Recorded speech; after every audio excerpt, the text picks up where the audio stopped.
Hello everyone, welcome to my channel.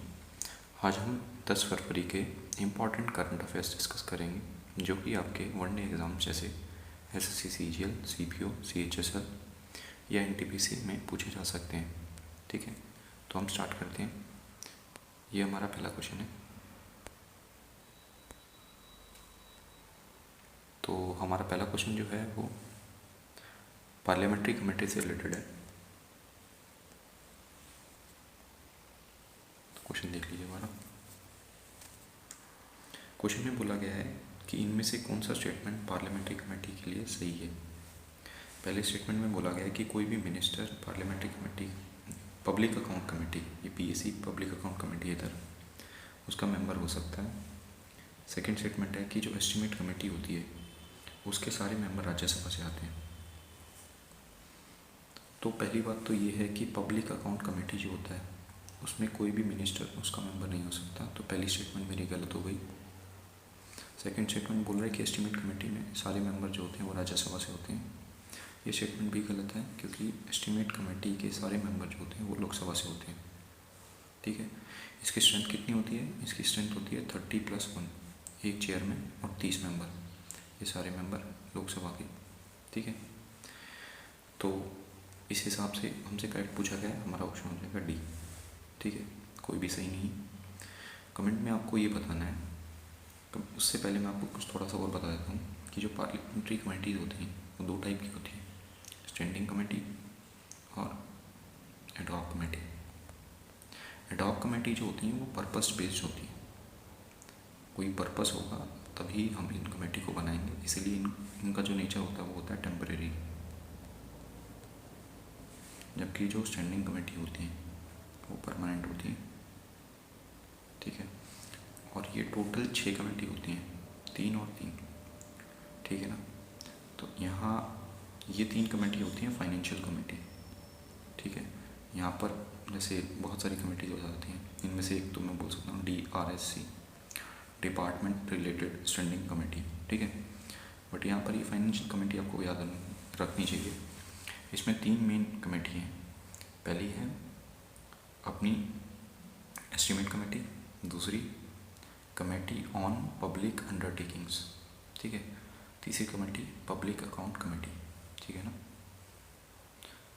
तो आपको comment में ये बताना है कि ये जो पब्लिक अकाउंट कमेटी थी ये किसके रिकमेंडेशन पे बनाई गई थी।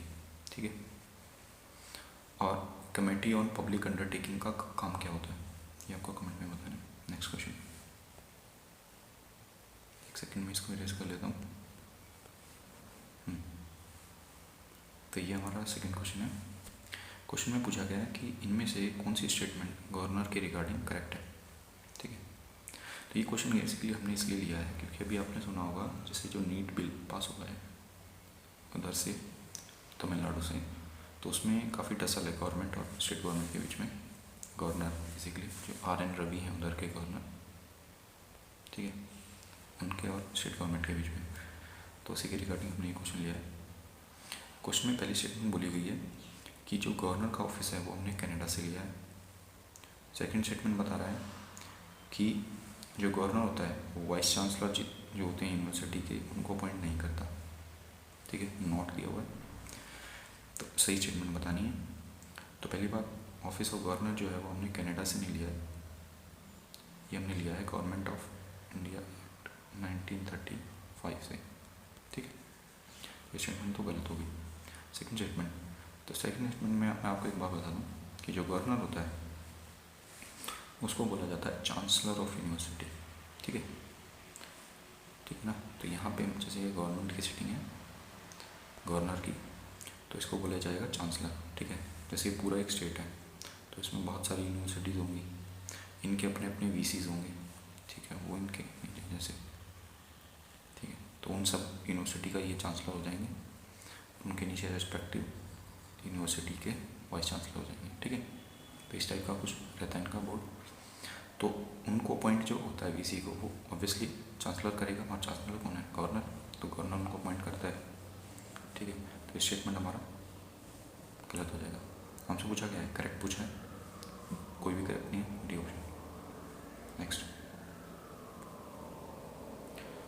तो ये क्वेश्चन जो है AQI के रिगार्डिंग है। AQI होता है एयर क्वालिटी इंडेक्स, ठीक है। तो क्वेश्चन में ये पूछा गया है कि इनमें से कौन सा पॉल्यूटेंट जो है उसको कंसिडरेशन में नहीं लिया जाता AQI कैलकुलेट करने के लिए। पहला है NO2, दूसरा है कार्बन मोनोऑक्साइड, तीसरा है मीथेन, चौथा है पार्टिकुलेट मैटर 10, ठीक है। तो ये आप चार्ट देख पा रहे होंगे। तो इसमें ये कैटेगरी ऑफ पॉल्यूटेंट लिए जाते हैं, ठीक है। तो पहला है PM10, दूसरा है PM2.5, तीसरा है NO2, चौथा है O3 ये ओजोन है, ये कार्बन मोनोऑक्साइड है, ये सल्फर डाइऑक्साइड है, ये अमोनिया है और ये लेड है। तो इनमें से आप सीधा सीधा देख रहे होंगे कि मीथेन इसका पार्ट नहीं है, तो सी ऑप्शन हो जाएगा। इसके साथ आपको एक चीज़ और याद रखनी है, वो ये है कि कार्बन डाइऑक्साइड भी यूज़ नहीं होता, ठीक है, AQI कैलकुलेट करने के लिए। ये दोनों चीज़ आपको याद रखनी है, मोनोऑक्साइड यूज़ होता है, डाइऑक्साइड नहीं होता, ठीक है। नेक्स्ट क्वेश्चन पर चलते हैं। उससे पहले आपको एक चीज़ याद रखनी है AQI के बारे में, एक और चीज़ कि ये कलर कोडेड इंडेक्स होता है, ठीक है।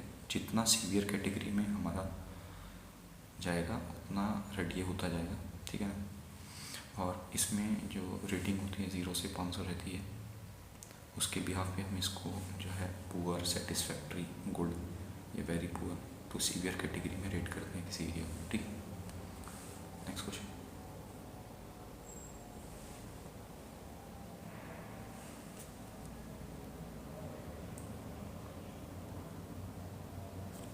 ये क्वाड लिखा हुआ है, तो क्वाड के रिगार्डिंग हमारी ये क्वेश्चन है। तो अभी क्योंकि आपने सुना होगा कि क्वाड की मीटिंग होने वाली है अभी, ठीक है, उसके लिए हमने ये क्वेश्चन लिया है, ठीक है। तो पहला स्टेटमेंट बोल रहा है कि क्वाड का एक फॉर्मल चार्टर है, दूसरा स्टेटमेंट बोल रहा है कि साउथ कोरिया जो है वो क्वाड का मेंबर है, ठीक है। तो पहले मैं आपको एक बात बता दूँ, मुझे क्वाड जो है ये एक इनफॉर्मल ग्रुप है, ठीक है, इसका कोई फॉर्मल चार्टर नहीं है, इनफॉर्मल ग्रुप है, ये गलत। साउथ कोरिया इसका मेंबर नहीं है, ठीक है। तो दोनों ही गलत, नीदर होते हैं, डी ऑप्शन हमारा सही हो जाएगा। अब बात आती है कि क्वाड का मेंबर कौन कौन है, तो 4 कंट्रीज इसके मेंबर हैं। उनमें से पहला US, then Australia, then Japan, then India, ठीक है। कमेंट में आपको एक चीज़ बतानी है, जो इंडिया है वो किस किस कंट्री के साथ उसके 2+2 मीटिंग होते हैं, ठीक है, ये आपको बताना है कमेंट में। अगला क्वेश्चन मैपिंग से रिलेटेड है। तो ये क्वेश्चन बेसिकली हमने इसलिए लिया है क्योंकि आपने सुना होगा अभी अफ्रीकन जो कंट्री है उसमें काफ़ी मिलिट्री कूच चल रहे हैं, ठीक है। फिर रिसेंटली बुर्किना फासो में देखा गया था, उससे पहले माली में, ठीक है। तो आपको बताना है इनमें से कौन सी कंट्री जो है वो एक लैंडलॉक कंट्री नहीं है, ठीक है। तो अभी मैं आपको एक मैप दिखाता हूँ, ये अफ्रीका का मैप है, पॉलिटिकल मैप। तो इसमें आप जैसे देख पा रहे होंगे ऑप्शन हमें क्या क्या दिया हुआ है। बुर्किना फासो को लोकेट करेंगे हम, वो आएगा वेस्ट ऑफ अफ्रीका में, ठीक है। तो बुर्किना फासो, गिनिया, माली और इथोपिया। माली मेरा नॉर्थ में है ये, ठीक है। इथोपिया मेरा ईस्ट में, ठीक है। गिनिया मेरा माली के नीचे, ठीक है। और बुर्किना फासो माली के जस्ट नीचे, थोड़ा उसके साथ में बोल सकते हैं। तो इसमें से पूछा क्या कौन सा लैंडलॉक कंट्री नहीं है, तो आपको याद रखना है इथोपिया जो है वो लैंडलॉक कंट्री है। माली भी दिख रहा है आपको, बुर्किना फासो भी लैंडलॉक कंट्री है। गिनिया जो है ये देख पा रहे होंगे, जूम कर देता हूँ, ये एरिया बेसिकली जो है ये वाला एरिया, ये ओपन होता है उसमें, तो ये लैंडलॉक कंट्री नहीं है। ऑप्शन नंबर बी, ठीक है। Next question.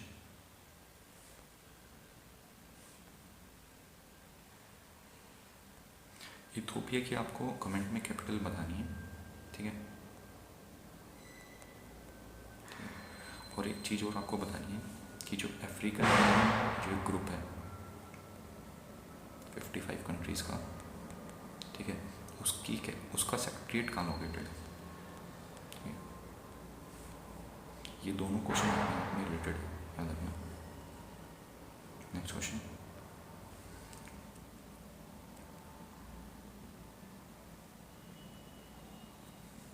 Next question space से रिलेटेड है। ये क्वेश्चन हमने इसलिए लिया है क्योंकि आज के हिंदू में ये न्यूज़ आई हुई है कि जो इसरो है वो अर्थ ऑब्जर्वेशन सैटेलाइट भेजने वाला है अगले हफ्ते में, ठीक है। तो इसलिए क्वेश्चन लिया गया है। तो आपको करेक्ट स्टेटमेंट बतानी है। पहला स्टेटमेंट है कि के सोमनाथ है जो है वो हमारे नए चेयरमैन नियुक्त किए गए हैं इसरो के। सेकेंड स्टेटमेंट क्या है कि polar satellite launching vehicle PSLV जो होता है वो एक 3 स्टेज लॉन्च व्हीकल है, ठीक है। स्टेजेस होते हैं जैसे लिक्विड, फिर सॉलिड, फिर लिक्विड, फिर सॉलिड, ठीक है, इस टाइप से मतलब। तो आपको बताना करेक्ट स्टेटमेंट कौन से।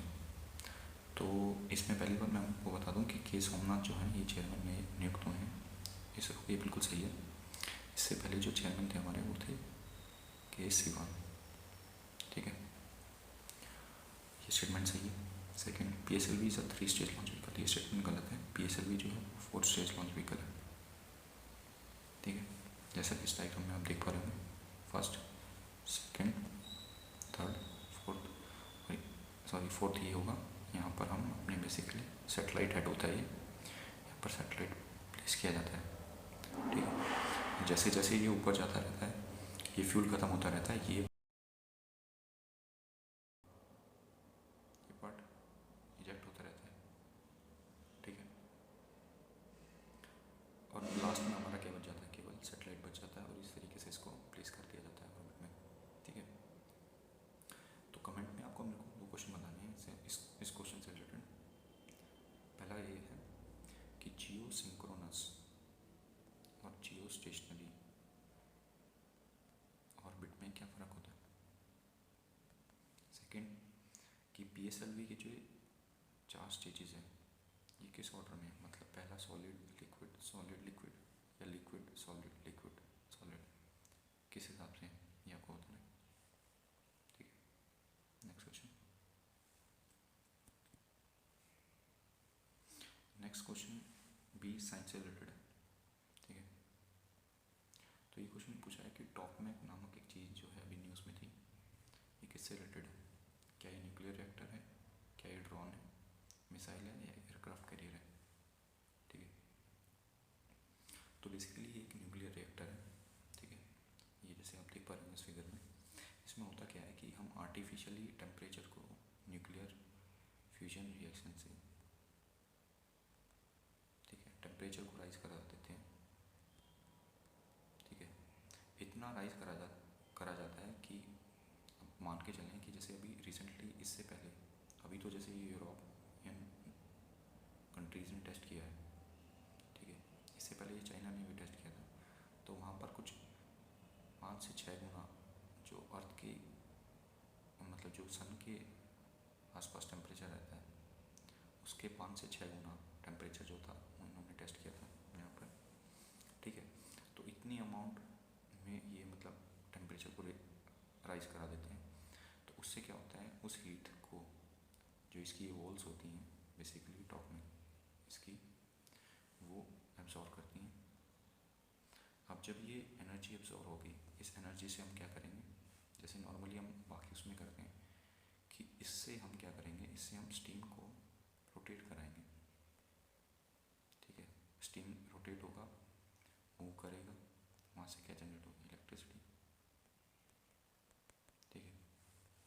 जैसे आप देख भी पा रहे हैं इसमें, ठीक है। तो ये मशीन है जिससे हम एनर्जी को हार्नेस करते हैं न्यूक्लियर फ्यूजन रिएक्शन से, ठीक है। याद रखना है फ्यूजन नहीं होगा, फ्यूजन होगा, ठीक है।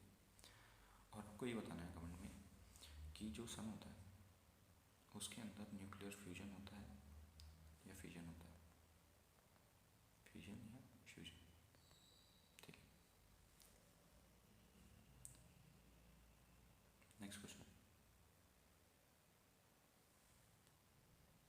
नेक्स्ट क्वेश्चन जो है ये अभी जैसे न्यूज़ में था कि एक कंट्री है जिसने DNA वैक्सीन को इमरजेंसी ग्रांट प्रोवाइड किया है,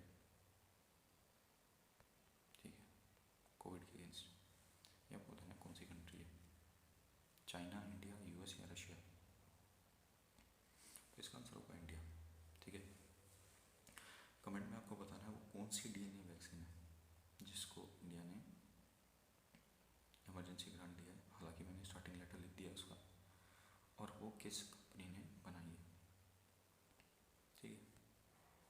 तो ये आपको बताना है। तो गाइस ये थे हमारे आज के क्वेश्चन, ठीक है।